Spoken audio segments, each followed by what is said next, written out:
July 1988. A US Navy cruiser is battling Iranian gunboats in the Persian Gulf. Suddenly, its radar picks up a mystery aircraft. Is this plane friend or foe? They have 7 minutes to decide. As the aircraft draws ever closer, the pressure mounts.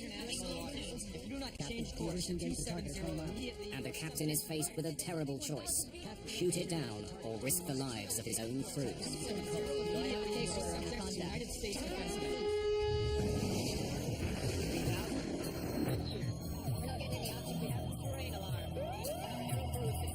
We are in an emergency.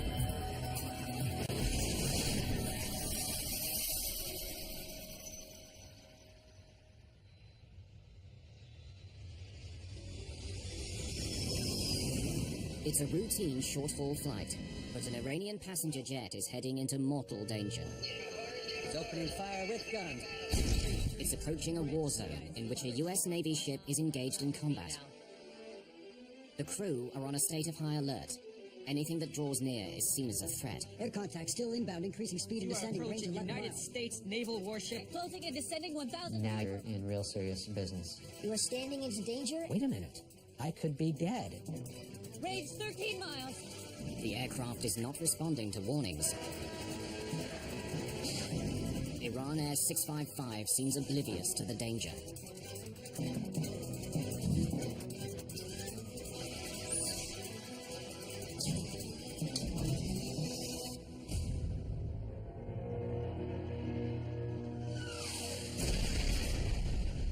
In 1988, Iran and Iraq have reached a stalemate in a savage 8-year conflict.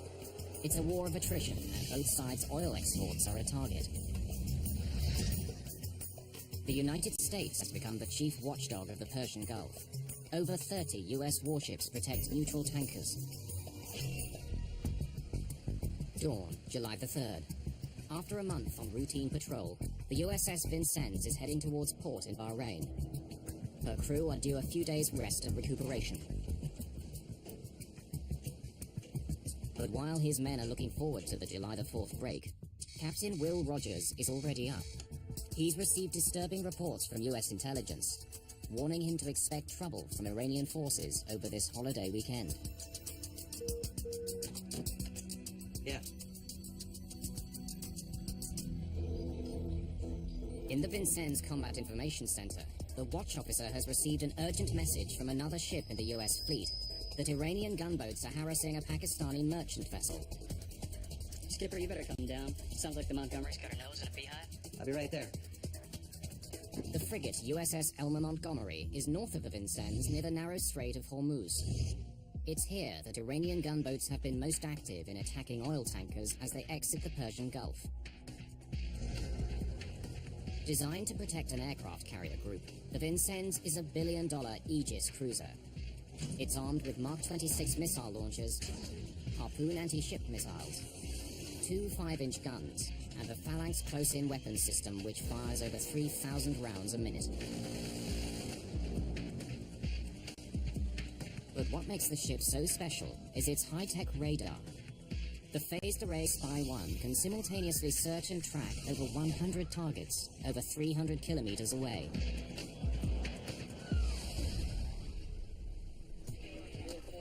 To crew members like Mike Zunino and Mark Nielsen, the Vincennes is simply Star Wars at sea. I was very proud.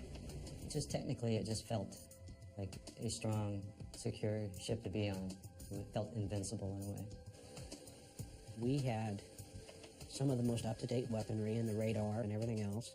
There wasn't a whole lot that we couldn't do.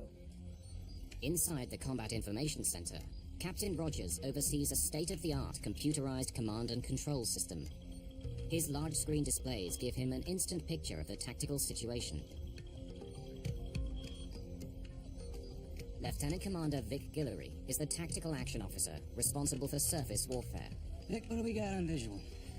Got a cluster of bog hammers here near the Montgomery. Another cluster may be closing a merchant vessel. Over a dozen Iranian boghammer gunboats appear to be preparing to attack a merchant ship.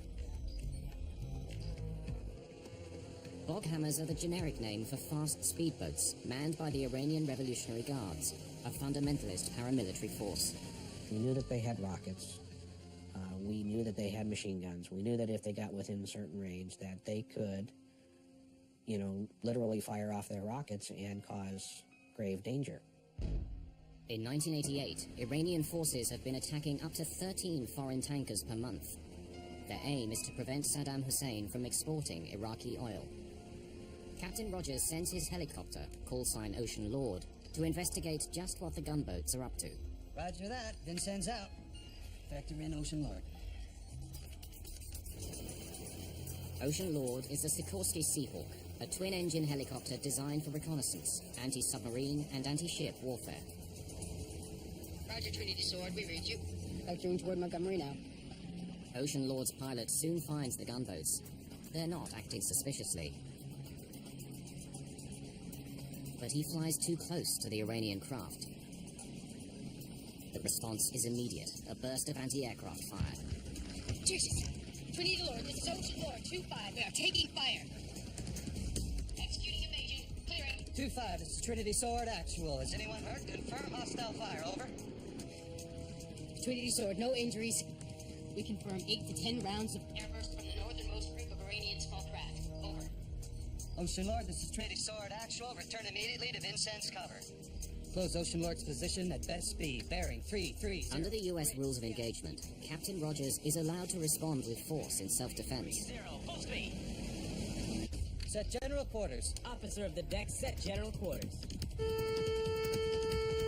The situation is escalating rapidly. When we went to general quarters, all of the hatches had to be tightened down. Everything had to be at a certain level of defense in case something happened. Once you get to that station, you're supposed to don your helmet and your gas mask. Nobody's allowed to move around the ship. You're supposed to stay at your battle stations doing your job. Only 6.5 minutes after Rogers calls general quarters, the Vincennes is ready for combat. The crew have practiced the drill many times, but today it's for real. By chance, a Navy media crew is on the bridge filming as the ship surges north at over 30 knots. Captain Rogers is now heading for a lethal confrontation with the Iranian gunboats. It will be the Vincennes' first time in action. The outcome will be catastrophic. July the 3rd, 1988. The USS Vincennes powers north towards the Strait of Hormuz. Another US ship has reported aggressive activity by Iranian gunboats. Those boats have already fired on the Vincennes helicopter. Jesus! Captain Will Rogers III has been in the Gulf for just over a month, but he's already established a reputation as a commander who is prepared to take robust action. His ship is nicknamed the Robo-Cruiser. The deck, set general quarters. Meanwhile, some 87 kilometers away at Iran's Bandar Abbas airport, Iran Air Flight 655 is waiting to push back for a routine 28-minute hop across the Strait of Hormuz to Dubai. 37-year-old Mohsen Rasayan is the captain. His brother Hussein knows he's dedicated to the job. 655 standing by for ATC clearance. He was very enjoying what he was doing. He really liked it. He was logging so many hours, over 10,000 hours of flight. Request update on status of Captain Rasayan's flight is delayed. It's 27 minutes behind schedule due to a passenger with immigration problems. The holdup will soon confuse the crew of Vincennes, despite all their sophisticated technology. On the bridge, a Navy media crew continues to film as the Vincennes closes within striking distance of the Iranian Boghammer gunboats.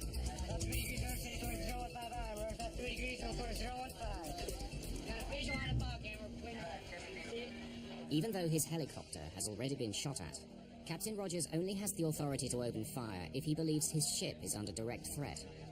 In the Gulf haze, it's hard to see just what the gunboats are doing. One appears to be going up to starboard and one's in the middle. But Captain Rogers doesn't have to wait for the gunboats to open fire. If they behave aggressively, that's reason enough for him to take the first shot. Inbound fast. 1 at 350 is inbound. As they turn to begin to maneuver and close us fairly high speed and on erratic courses, we asked Mr. to fire a warning shot. This is Vincennes. Request permission to engage Boghammer Group. The service commander for the Gulf is on board his ship in Bahrain. Captain Richard McKenna has no hesitation in granting permission. The fact that the helicopter was shot at virtually required a response. Vincent, this is Gulf Sierra. Take Barkhammer group with guns. The rules of engagement at that juncture were quite clear, and so there was no question as to what was required at that juncture. I say again, take Barkhammer group with guns, over. Gulf Sierra, this is Vincennes, opening fire with guns. Assumed hostile track 4-4-5-6. Vincennes out. You can fire for effect.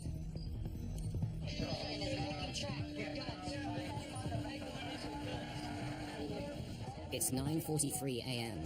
A routine encounter in the Persian Gulf has become deadly serious.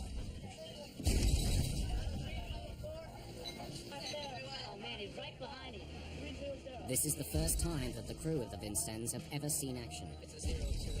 Combat was, that was the furthest thing probably from any of us. Even though we were a combat ship, it was one of those things. It's like it'll never happen to us, but yet it did.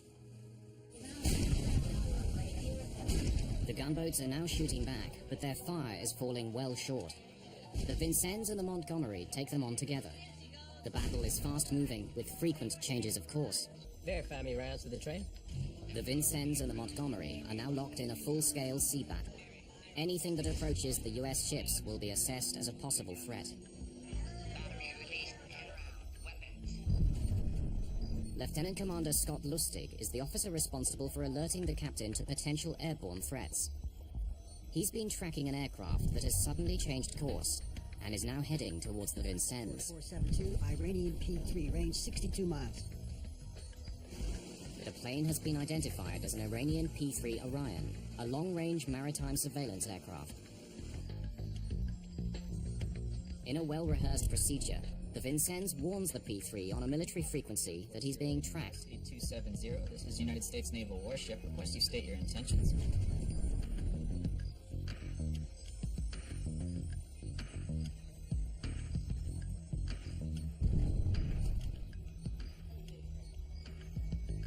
U.S. warship, this is Iranian Papa 3. Our intention is search mission. We keep clear of your unit. The pilot promises to keep his distance, but Captain Rogers knows the P3 is still watching him on radar. He's concerned that it could call in an Iranian airstrike. This battle is becoming more dangerous by the minute. Yeah, I want rounds in the tray. Give me a firing solution for that northernmost group of bog hammers. Scott, keep me updated on the P3. Meanwhile, with all his passengers finally on board, Captain Rizayan is ready to depart. Confirm taxi bay 5 is open. Iran Air 655. On the 3rd of July, there are 10 civilian flights scheduled from Bandar Abbas. But the Iranian Air Force also uses this airport. US intelligence has warned that the recent transfer of F-14 fighters here represents an increased threat. Have a nice flight. 655 clear for takeoff. Captain Rizayan has no way of knowing that Iran Air 655 is heading directly towards a raging sea battle. Within seconds of liftoff, the Vincennes detects Flight 655. Sophisticated as the radar is, it cannot determine the size or type of aircraft. Identification Supervisor Anderson begins a routine to establish whether the aircraft is a friend or foe. His first step is to use a system called IFF. All large aircraft have IFF. They all have identification friend or foe. Every aircraft has its own code, and you're able to look up that code and say, okay, it does give you more information. Anderson sets out to identify the IFF signal of this incoming track. At the press of a button, an electronic pulse radiates into the atmosphere, and aircraft transponders automatically bounce back an electronic reply, squawking the signature modes and codes that reveal whether the aircraft is a friend or foe. Modes 1, 2, and 4 indicate military aircraft. Iran Air 655 has squawked mode 3. Everybody has mode 3, so that alone doesn't identify a non-hostile aircraft. It could be civilian, it could be military. As a military aircraft could conceal its identity by squawking mode 3, Anderson's next step is to consult a commercial air schedule. He looks to see if there's a passenger flight due to depart from Bandar Abbas at this time. But he finds nothing. Unidentified Iranian aircraft on course 203, speed 303 knots, altitude 4,000 feet. This is United States. So the Vincennes now tries to contact the plane directly on a military distress frequency. 40 miles from you. You are approaching United States naval warship in international waters. Request you state your intentions. Over. But there's no response. For all its state-of-the-art technology, the Vincennes doesn't have a radio tuned to civil air traffic control frequencies. Unidentified aircraft on course 206, speed. So the only option left is for the ship to call the mystery aircraft on the civilian international air distress frequency. You are approaching a United States naval warship. Request you remain clear. But there's still no answer from Flight 655. With the incoming plane closing in on the Vincennes at 8 kilometers every minute, Anderson is now alarmed to discover its IFF signal appears to have changed. The plane is squawking both Mode 3 and Mode 2, 1100. When Anderson consults his code list, he makes a disturbing discovery. The 1100 suggests that this plane could be an Iranian F-14 fighter. All stations IDS, I have a possible Mode 2 on track 4131. 1100, which breaks as an F-14. Possible Mode 2, break as an F-14. I repeat, incoming Mode 2. Anderson's words spread like wildfire throughout the CIC. The aircraft is now labeled as an F-14 fighter on the tactical displays in front of Captain Rogers.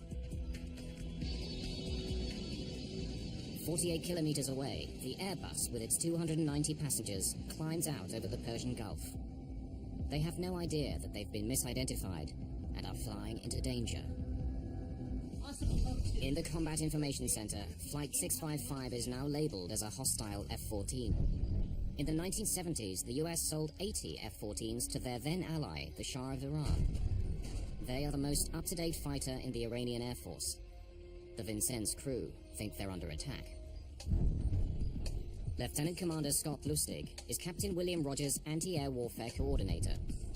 With the incoming plane only 45 kilometers away, he seeks permission from headquarters to shoot it down if it comes too close. My intention is to engage at 20 nautical miles if he does not turn away. Do you concur? Over. Shoot one aircraft first, then take it under fire. You start crossing 20 miles, and that's an absolute threat to the ship. You're out there in the middle of the ocean. It's serious business. The pressure on Captain Rogers is mounting. But at this critical moment, just when he should be focusing on this new threat, his attention is drawn back to the battle with the gunboats. We've got a foul board down here. Captain, we have a situation with Mount 51. In the midst of combat, the Vincennes' forward 5-inch gun has jammed. Full rudder turn. Bridge, CIC. Hard to port. Steady ship's course. 280 degrees, maintain speed. Set 25 knots.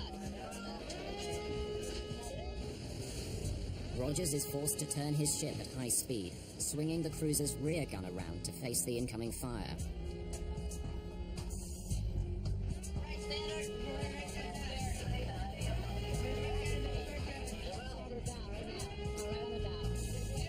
The ship leans, so if anything was not tied down, it of course went everywhere. It went sliding off, up against the wall. It turned sharp enough that if you were standing, you had to hold on to something to keep from falling over. Bring that gun to bear now. As Captain Rogers struggles to keep the gunboats engaged, Captain Rezayan is busy with the routines of climbing to cruising altitude. FIR 58, Dubai 0715. Confirm you are squawking 6760. Affirmative. Confirmation that his aircraft is transmitting the correct civilian IFF code, so that it can be easily identified on radar. In the Vincennes Combat Information Center, Lieutenant William Mountford sees that the approaching plane is now squawking a Mode 3 IFF response. He thinks it may not be a military aircraft after all. Sir, possible calm air. Captain Rogers acknowledges the warning, but he's still concerned by the plane's failure to respond. The aircraft was warned. It's warned a number of times. Continue to close. Time is a demon here. If I have a long time to sort things out, you're going to take more time to look at this and more time to look at that. As Flight 655 crosses the critical 37-kilometer threshold, the Vincennes warns it once again to alter course or risk the consequences. 01, 20 miles from you. You are standing into danger and may be subject to United States defensive measures. Request you remain clear of me. Captain Rogers now has the authority to shoot the plane down. Captain, do you wish to engage at 20 miles? Captain, do you wish to engage the target at 20 miles?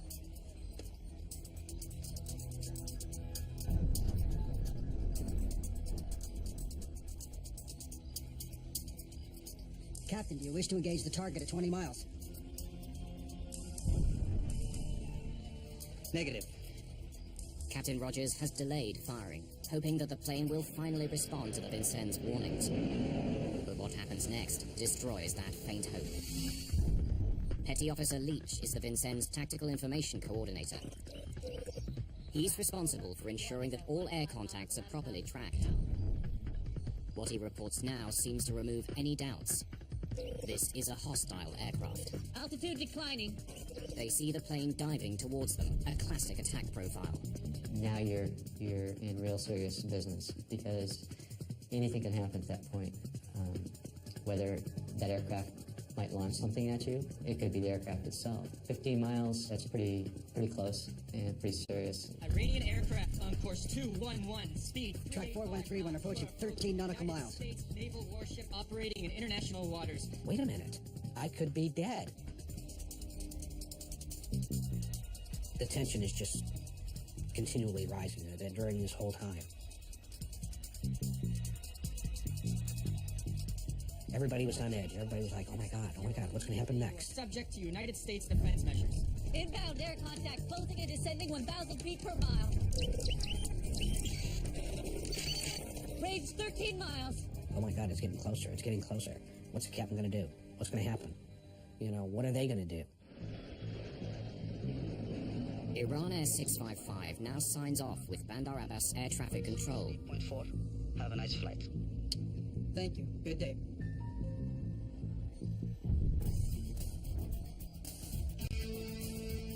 God damn it, he's getting close. Mark, incoming bog hammer. Bearing 042. Air contact still inbound, increasing speed and descending, range 11 miles. Time is the demon here.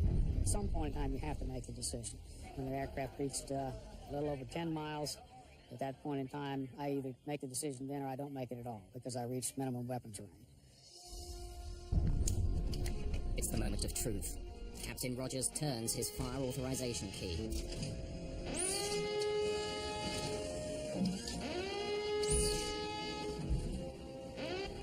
Take order, track 4131. Do I have a take order on the contact? Yes, take.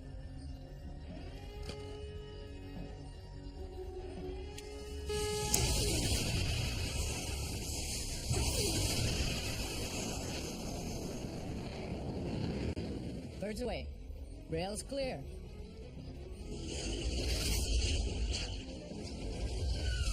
Iranian aircraft on course 209, speed 353 knots. As the final warning goes out on the military air distress frequency, Rogers keeps his finger on the hold fire button so he can destroy the missiles if the aircraft finally responds.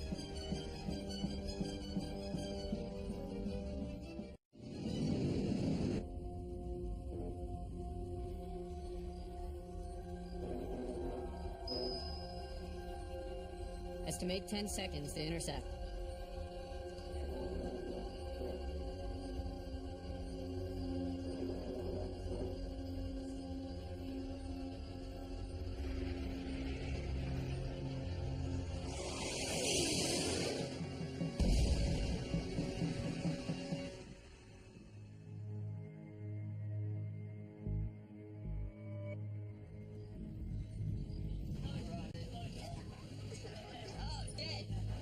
Up on the bridge, the crew has confirmed the kill.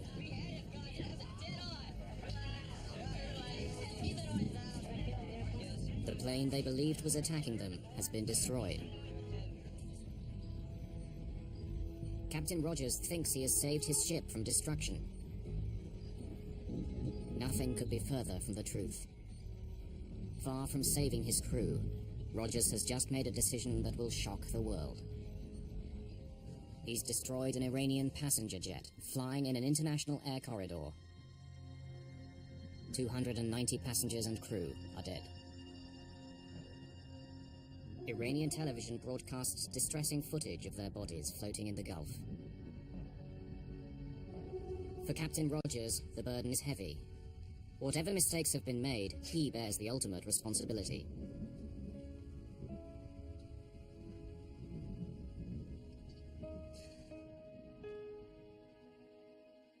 But for the victims' families, it's worse. Captain Rizayan's elder brother, Hussein, tries to identify his remains in a temporary mortuary in Bandar Abbas. I try not to imagine where I went to. I try to forget it, and when I look at those bodies, I just can't control myself, and I just try to think about something else, not to think of what I saw. Captain Rizayan's body is never recovered. Really, I'm shattered. Our family, especially his kids, his wife, my parents, which they're still living,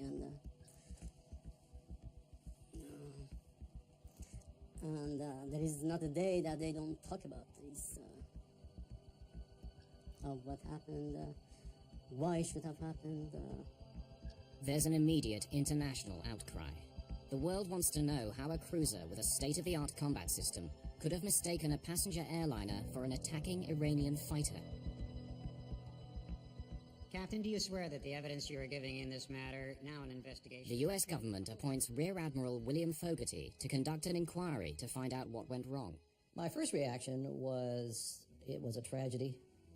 The thing that stuck the most to me was you've got a lot of responsibilities ahead of you, Fogarty, and probably some sleepless nights. And nothing but the truth, so help you God. I do. The inquiry is conducted in accord with the Uniform Code of Military Justice. The stakes are high. Investigative journalist Roger Charles is a former Marine officer who's examined the story. You're looking at a guy who's on top of the world. He's the captain of the billion-dollar Aegis cruiser, and now he's sitting at a table facing possible court-martial and, even prison time. Admiral Fogarty's team now scrutinizes the actions of the Vincennes crew in forensic detail. When Flight 655 first appears on radar, the USS Vincennes is in the midst of a battle with Iranian gunboats. All aircraft within a radius of 100 kilometers are monitored to ensure they do not pose a threat. So Identification Supervisor Anderson starts by checking his commercial air schedule to determine if this is a passenger flight. But he's confused. The schedule lists departures in local time, but Anderson is unsure whether that means the time in Bandar Abbas or Bahrain time, which is used on the ship. You have the almost 30-minute delay caused by the late departure of IRR 655 due to a passenger with a visa problem. Then you have the 30-minute different time zone. So he looks at it, and he's seeing there's nobody within an hour scheduled to be over us. The IFF system is supposed to distinguish friend from foe. Admiral Fogarty knows it's critical to establish how the Vincennes could have confused a commercial airliner squawking Mode 3 with a fighter emitting Mode 2. And in your mind, that was not calm air. In my mind, sir, it was not a calm air. And why? Because I had saw that Mode 2 squawk, sir. The Mode 2 was the big indicator for you? Yes, sir. From intelligence, Fogarty discovers that as Flight 655 prepares for takeoff, an Iranian F-14 is also on the tarmac at Bandar Abbas. It now appears that although Anderson rolls his ball tab to hook Flight 655 as it takes off, he leaves it hooked for almost 90 seconds. So although the hook symbol moves towards the Vincennes, the system is still reading IFF signals from the airport at Bandar Abbas. It's a human error caused by poor design on this high-tech warship.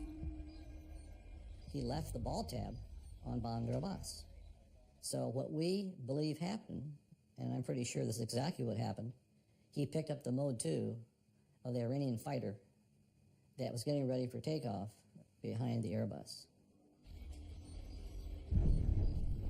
The identification of an F-14 appears to confirm intelligence, warning Captain Rogers to anticipate trouble over the July the 4th weekend. He now believes the aircraft is part of a coordinated strike on the Vincennes from both sea and air.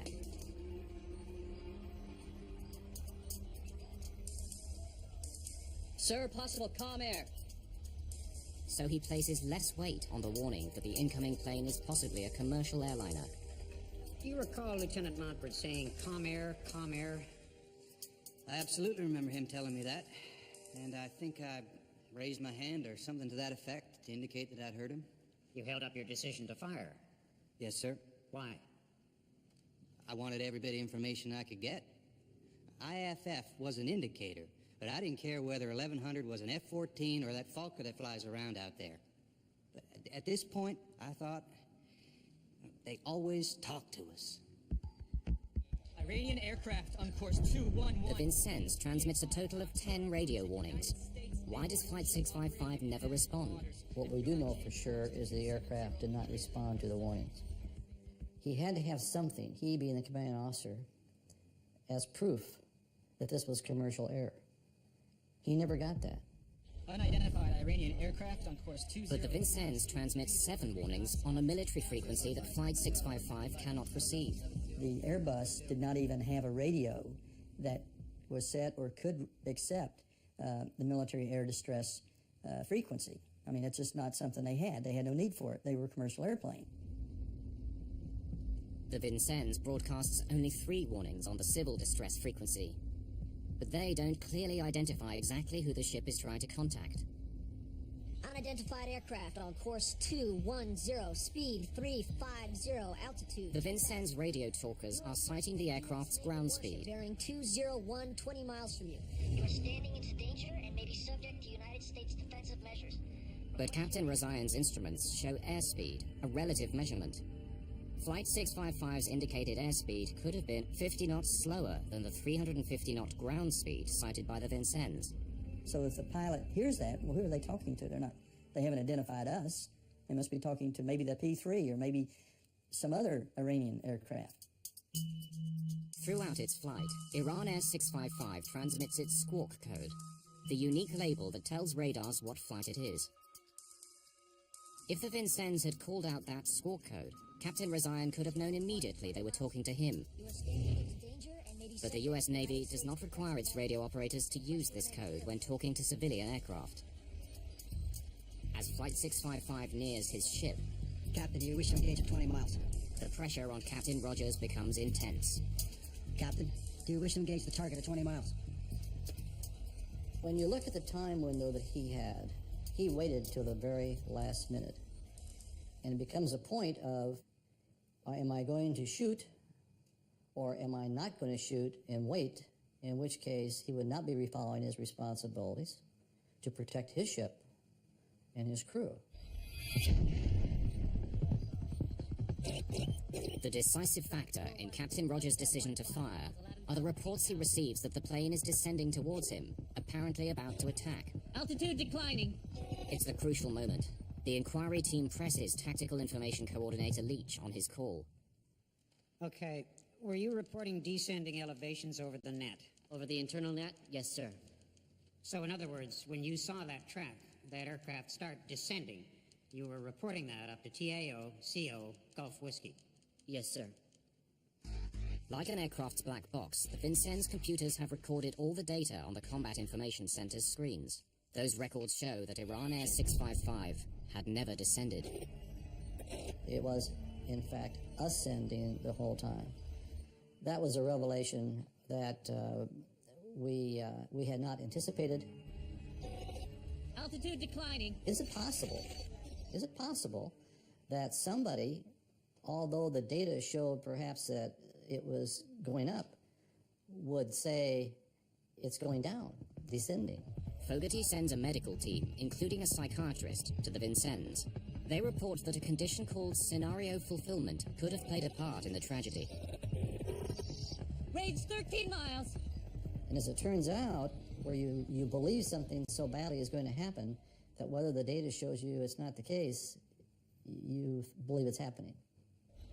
Had those in command on that day checked their monitors, they would have seen that Flight 655 was not diving in a classic attack profile, but was continuing its steady climb. Yet no one thought to do so. Well, Scott, we have this disparity between what the data indicates happened and what the people said they saw at their various altitudes. Any idea why? Well, sir, the disparity baffles me. I thought about this for many days now, and I came to the realization that this data to me doesn't mean anything because I reacted to people I had operated with who were reliable. When they reported at short range, they had decreasing altitude, increasing speed. I had no reason to doubt them. I had to make a split-second recommendation to the commanding officer, and I did. So Lieutenant Commander Lustig trusts his men's judgment, and Captain Rogers trusts Lieutenant Commander Lustig's. My confidence in Lieutenant Commander Lustig confirmed to me that the aircraft was, in fact, a threat. At 9 miles, I felt I could no longer delay defensive action. I granted firing permission. When I looked at the timeline that he had to make a decision and the information he was given upon which to make that decision, it was my feeling, to this day I still feel the same way, that he made the right decision with the main thing in his mind: I don't want my ship to get hit.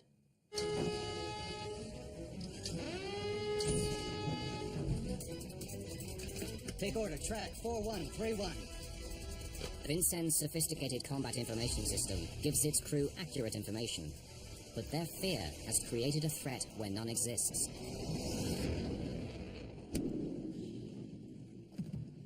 After a month, Admiral Fogarty's investigation is over. He finds that the downing of Iran Air 655 was not the result of any negligent or culpable conduct by any U.S. naval personnel. Captain Rogers acted in a prudent manner, given the information available to him and the short time frame in which he had to make his critical decision. Fogarty says Iran must share the responsibility for hazarding one of their civilian airliners in close proximity to hostilities. The US government publishes an edited version of Admiral Fogarty's inquiry, but it has concealed one key fact from the world. That fact will cast a whole new light on the tragedy of Iran Air Flight 655. Skipper, you better come down. Sounds like the Montgomery's got her nose in a beehive. I'll be right there. When Captain Rogers first hears that Iranian gunboats are harassing merchant shipping, the Vincennes is well south of the Montgomery and destined for port in Bahrain. Gulf Sierra, this is Vincennes. Request permission to support USS Montgomery against surface contacts. Over. Rogers asks Captain Richard McKenna, his surface commander, for permission to turn north to support the Montgomery. But McKenna only authorizes him to send his helicopter to investigate. Roger that. Vincennes out. Factory in Ocean Lord. But Captain McKenna is later startled to discover that the Vincennes has turned around and has closed on the Montgomery's position. He orders him to leave the helicopter in place and turn back immediately. My own personal opinion is it really did feel that they were looking for action when they went to see the Elmer Montgomery. My own feeling is that the situation was not out of control. It was really my call, and yet, even though they were assigned another station, they took it upon themselves to be there. And to that extent, I feel that, that's where the general feeling, and not just my own, comes that maybe they were looking for trouble. Jesus! Twin Eagle Lord, this is Ocean Lord 25. We are taking. But once the Iranian gunboats fired upon the Vincennes helicopter, the situation changed. Close Ocean Lord's position at best speed. The rules of engagement now allow Captain Rogers to respond with force. General quarters. Officer of the He's now authorized to head off in hot pursuit of the gunboats. But where does that lead him? In 1990, Roger Charles obtains a copy of a restricted report on the destruction of Iran Air 655 by the International Civil Aviation Organization. It gives the Vincennes coordinates. When Charles plots them on a chart, he makes a startling discovery. At the time of the shootdown, the Vincennes is over 4 kilometers inside Iranian territorial waters.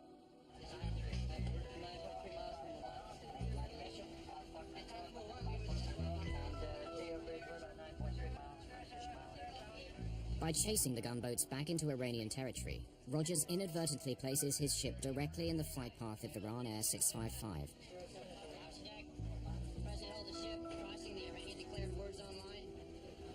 If Rogers had not taken the Vincennes up to attack the gunboats, there would have been no shoot down of IR 655. I mean, that's clear. There would have been no ongoing surface action. Rogers would have had his radar screen set for the air side of things. The focus would have only been on the air picture. They would have had plenty of time to make a proper determination that this was a commercial airliner. Despite the tragedy, the crew of the Vincennes receive a hero's welcome on their return to port in San Diego. Captain, do you wish to engage the target at 20 miles? Lieutenant Commander Scott Lustig is awarded a Navy Commendation Medal for his ability to maintain his poise and confidence under fire. Take order, track 4131. Captain Rogers receives the Legion of Merit for his performance as commanding officer of the Vincennes. Both men have since retired from the Navy. Every year, the families of those who died on Iran Air 655 commemorate their loss in the Persian Gulf.